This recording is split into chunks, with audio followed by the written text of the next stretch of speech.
ব্রাহ্মণবাড়িয়া জেলার আখাউড়া থানার একটি মামলা। এখানে আসামি পলাশ মিয়া, তার বিরুদ্ধে অভিযোগ হলো সে মোবাইল প্রেমের সম্পর্ক তৈরি করে মেয়েটার দুর্বলতার সুযোগে তার স্পর্শকাতর বেশ কিছু ছবি ধারণ করে সে মোবাইল এবং ফেসবুক এবং বিভিন্ন সামাজিক মাধ্যমে ছড়িয়ে দিয়েছিল।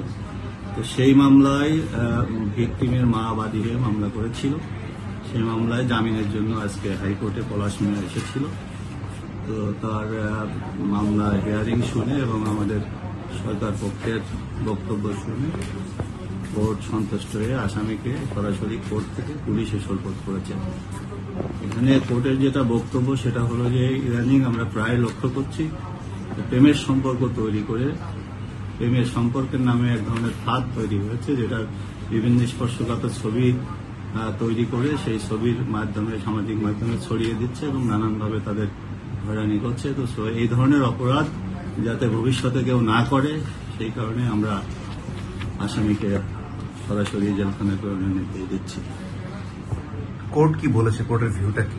কোর্টের ভিউ যেটা ছিল যে আসামি পক্ষ লয়ার বেল নেওয়ার জন্য অনেকবার চেষ্টা করেছে, কিন্তু কোর্টের বক্তব্য একটাই যে প্রেমের সম্পর্ক পর্যন্ত ঠিক আছে, আপনি প্রেম করতেই পারেন, কিন্তু প্রেমের পরে প্রেমের ফাঁদ তৈরি করে মেয়েটার সাথে সম্পর্ক তৈরি করে তার দুর্বলতার সুযোগে যে ছবি আপনি ধারণ করেছেন স্পর্শকাতর ছবি, সেই ছবি সামাজিক মাধ্যমে ছড়িয়ে দিয়েছেন, এটা একটি অত্যন্ত জঘন্য অপরাধ। সুতরাং এই অপরাধ থেকে আসামি কোনোভাবে নিষ্কৃতি পেতে পারে না, কাজে আমরা সরাসরি এখান থেকে পুলিশের প্রেরণ করার নির্দেশ দিচ্ছি। মানে কোর্ট কেন এটাকে জঘন্য অপরাধ মনে করছে? এটা জঘন্য অপরাধ এই কারণেই কোর্ট মনে করছে যে এটা সামাজিক এই ফেসবুকের ব্যবহারের যে অপব্যবহার, ফেসবুক ব্যবহারের নামে যে অপব্যবহারটা হচ্ছে, নানানভাবে মানুষের সাথে প্রতারণা করছে। প্রেমের সম্পর্ক তৈরি তার অন্যতম একটি উদাহরণ। সম্পর্ক তৈরি করে মেয়েটার সরলতার সুযোগে এ ধরনের ছবি সংগ্রহ করে ফেসবুকে ছড়িয়ে দিচ্ছে এবং নানানভাবে তাদেরকে হয়রানি করছে।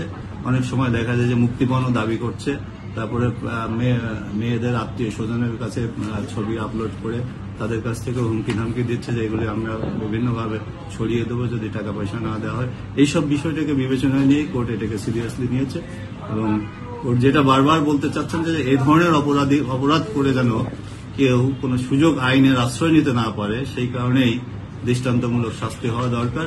এইভাবে কোর্ট সরাসরি পুলিশে সোপর্দ করেছে। আচ্ছা, এই ছেলেটা অপরাধটা কি? মানে সে কি করেছে? তার বিরুদ্ধে অপরাধ কি অভিযোগ এসছে? এফআইআর এর অভিযোগ হলো একটি মেয়ের সাথে সম্পর্ক সে তৈরি করেছে, মোবাইলের মাধ্যমে পরিচয়ের মাধ্যমে সম্পর্ক তৈরি করে আস্তে আস্তে তার সাথে ঘনিষ্ঠতা হয়েছে এবং ঘনিষ্ঠতার পর্যায়ে তার বেশ কিছু ছবি সংগ্রহ করেছে। সেই ছবিগুলি পরবর্তী সময়ে বিভিন্ন পোস্ট করে ফেসবুক এবং বিভিন্ন মিডিয়ায় ছড়িয়ে দিয়েছে এবং আরও ছড়িয়ে দিবে বলে হুমকি ধামকি প্রদর্শন করেছে তার আত্মীয় স্বজনের কাছে। বাধ্য হয়ে ভিকটিমের মা মামলাটি দায়ের করেছে এবং সেই মামলায় সে এখানে এসে আদালতে এই অবস্থান করেছে।